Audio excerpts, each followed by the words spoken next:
저녁밥이고요. 지금 시간 3분 남았어. 큰일 났다. 3분 남았어요. 3분 안에 먹을 수 있을까? 맞네?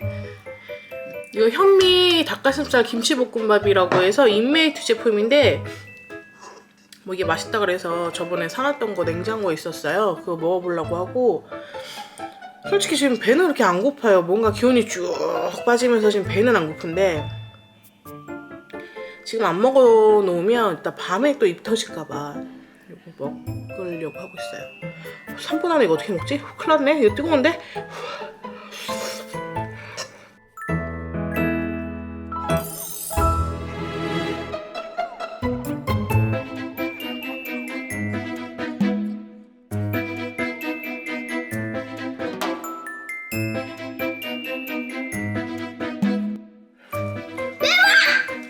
매워.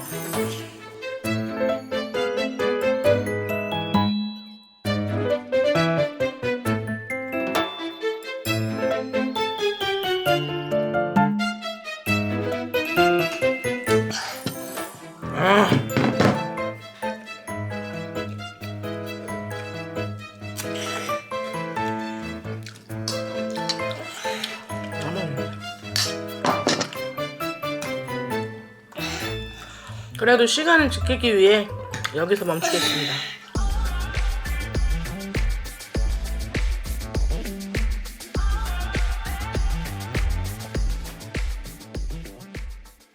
아버지는 말하셨지 인생 즐겨라. 너무 졸려요. 3월 22일 11시 32분입니다 여러분. 그 여자들이 한 달에 한 번씩 오냐는 그 대자연의 신비로 인해 배도 좀 아픈 상태이고 좀 붓기도 하고 왜인지 모르겠지만 아침부터 좀 잠이 안 깨고 있어요. 일어나기는 7시 정도 일어나는데 지금 11시 32분인데 아직까지 잠이 안 깨고 있어요. 계속 졸려요. 오늘은 헬스장에 가려고 했는데 어떻게 될지 모르겠네요. 가야 될지 말아야 될지. 아직 감기 기운도 있고 대자연의 신비로서 신체에 변화가 있기 때문에 홈트를 하지 않을까 예상을 해봅니다 여러분. 이러다가 또 어느 순간 삘이 딱 꽂히면 가는 수도 있는데 오늘은 웬만하면 홈트로 진행을 하겠습니다. 그리고 제가 지금 저탄고지로 식단을 넘어가려고 하는데 감이 안 잡혀요. 식재료를 사서 뭘 만들어 먹어야 되는데 저탄고지 식단은 어떻게 해야 되냐. 집에 버섯이 있고 버섯이랑 올리브유에 이렇게 고기랑 볶아서 먹고 뭐 이렇게 하면 될 것 같은데 예전에 제가 임신했을 때 임신 당뇨가 생겼었어요. 그래서 그때 저탄고지를 한번 했었거든요. 근데 그때는 워낙에 지식이 많지가 않았어요. 지금은 굉장히 많은데 그 당시가 이제 5, 6년 전이었으니까 그 당시엔 그렇게 정보가 많지 않아서 책을 사서 보고 관련된 카페에 들어가서 정보를 얻어서 했었는데 제대로 이루어지질 않았어요. 이게 어떻게 보면 제가 저탄고지를 실패했던 이야기인데 오늘은 제가 저탄고지를 실패했던 이야기에 대해서 말씀을 해드리려고 해요. 저탄고지를 실패를 했는데 그 이유는 제가 공복혈당이 좀 높다, 당뇨를 조심해라 라는 진단을 받고 이제 임신을 했는데 임신을 하고 그 당시에 좀 심하게 했던 운동, 식단 이런 걸 다 놔버리고 거의 한 2달 만에 한 20kg가 쪘어요. 그걸 다 놔버리고 먹고 싶은 거를 좀 먹고 운동을 안 하고 일반 식단을 하니까 한 2달 만에 20kg가 찐 거예요.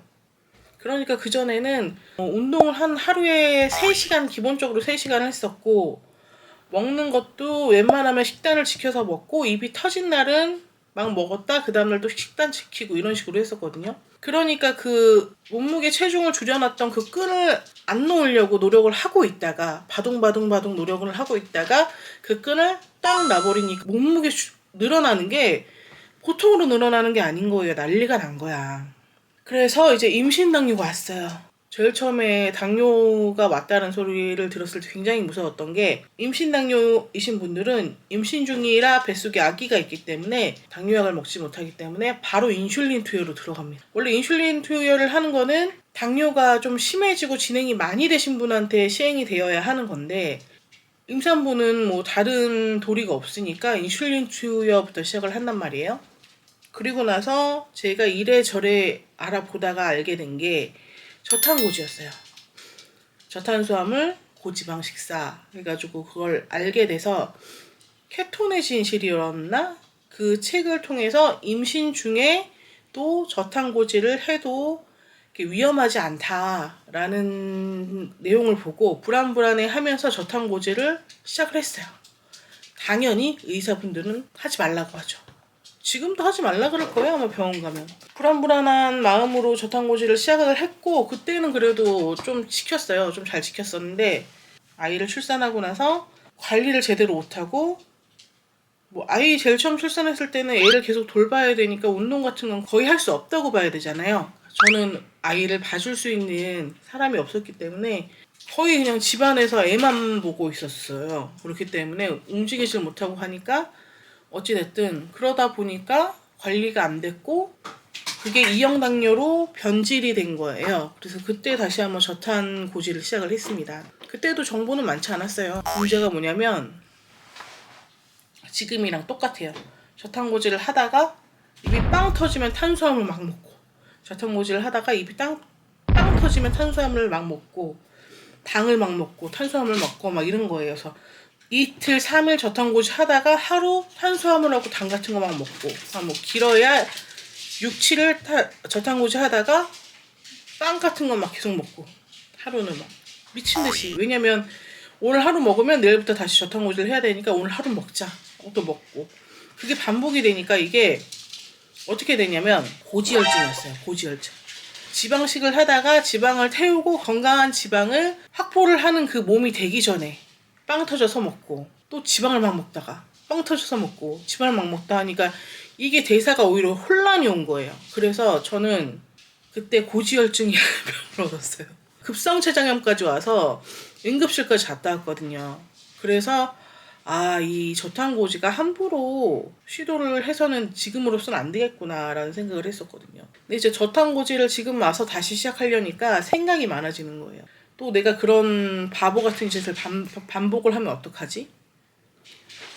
그래서 이제 식재료부터 잘 뿌려놓고 딱 저탄고지 식사만 못해도 한 달은 유지를, 뭐 치팅데이 뭐 이런 거 없이, 원래 그거 없이 해야 돼요. 저탄고지는. 그렇기 때문에 한 달은 저탄고지 식사를 어떻게 해서든 이어가야 되는데, 그 이후에 뭐 한 끼는 탄수화물 좀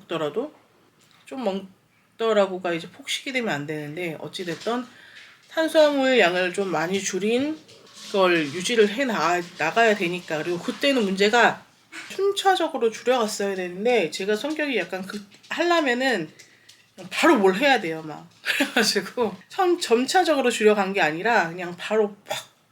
그때는 딱 미디어에 그 저탄고지 식단 방법이 노출이 되기 시작하면서 어떤 장면이 나왔냐면, 뭐 고깃집 사장님이신가 어디 사장님이 그 요리복을 입고 이렇게 도마에다가 버터를 이렇게 놔두고 일을 하시면서 뚝뚝뚝뚝 버터를 잘라서 그걸 생으로 드시는 거예요. 막 그런 장면들이 나왔어요. 왜냐면 미디어에서는 당연히 약간 좀 자극적인 장면을 원하고 그런 걸 연출을 하잖아요. 그래야 사람들이 보니까.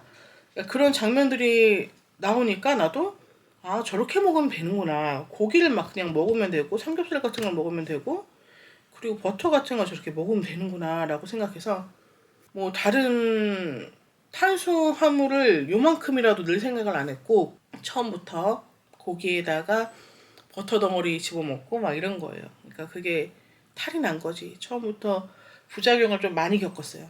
소양증이라고 해서 간지러운 증상이랑, 그리고 두통에다가 잠을 못 자고, 뭐 그런 증상들을 좀 많이 겪었어요. 뭐 신경이 날카로워지고. 그러면서 이제 저탄고지를 포기한 거죠. 이건 나한테 맞지 않는구나 라고 해서 포기했는데, 이번엔 조금 더 유하고 부드럽게 시작을 해보려고 합니다. 그래서 밥을 챙겨 먹되 밥 양을 줄이고, 다른 뭐 고기나 채소 같은 양을 좀 더 늘리고, 이렇게 해서 탄수화물 양을 조금씩 줄여가고 지방량을 조금씩 늘리는 걸로 해보려고 하고 있어요. 조금 더 공부를 열심히 해야 될 것 같은데, 책은 있는데 지금 애들 봐야 되고 편집 작업도 해야 되고 이런 걸 찍어야 되고 밥도 해야 되고 뭐 청소도 해야 되고 이런 집안일도 해야 되고 이런 일들이 있으면서 책을 볼 시간이 그다지 없어요. 비겁한 변명입니다. 책을 좀 봐야 될 것 같은데 그 최겸님 아시나요 혹시? 최겸님 책도 있는데 그걸 제가 제대로 다 읽지 못했어요. 그분께서 플래너 같은 걸 내셨더라고요. 그래서 거기에 이제 내 식사 기록을 하면서 그 약간의 정보들이 들어있는 플래너 같은 걸 내신 것 같은데 그걸 이제 기록을 하면서 시작을 해볼까 해요. 그래서 오늘까지는 그냥 일반식을 하고 저탄고지나 내일 정도부터 시작할 것 같습니다. 그리고 저처럼 저탄고지를 무식하게 하면 안 된다는 거. 저도 처음엔 막 그랬거든요. 저탄고지 이렇게 막 무식하게 진행을 하고 결국엔 고지혈증이 왔고 이런 부작용이 있었고 이제 부정적인 면만 남은 거예요. 결국엔. 그래가지고 말하길 저탄고지 절대 하지 마세요. 저는 그걸로 인해서 고지혈증을 얻었고요. 그리고 부작용으로는 소양증이 생겼고 감정 기복이 커지고 밤에 잠을 못 자고 뭐 이러한 일들을 겪었습니다. 여러분 하지 마세요. 저탄고지 이렇게 했는데 이제 와서 생각을 해보면 내가 너무 저탄고지에 대한 지식이 부족했고 무식하게 시작을 했고 그리고 중간중간에 폭식을 했던 거예요. 그렇기 때문에 망할 수밖에 없었다. 그래서 뭐 베지테리언 또 뭐 어느 채식 뭐였더라? 어느 책 이름이 생각 안 나요. 어쨌든 뭐 의사의 고백 뭐 이렇게 해가지고 약간 그 자연식을 먹는 식단들을 추천해놓은 책도 읽었었어요. 그래서 그런 자연식을 먹는 식단도 좀 해봤었는데 고기는 끊고 살 수가 없겠더라고요. 그래서 그냥 저탄고지 쪽으로 가는 걸로 하겠습니다. 네, 여러분 시청해주셔서 감사하고요. 오늘은 이썰로써 마무리하겠습니다. 안녕. 내일부터는 간헐적 단식과 저탄고지로 가요.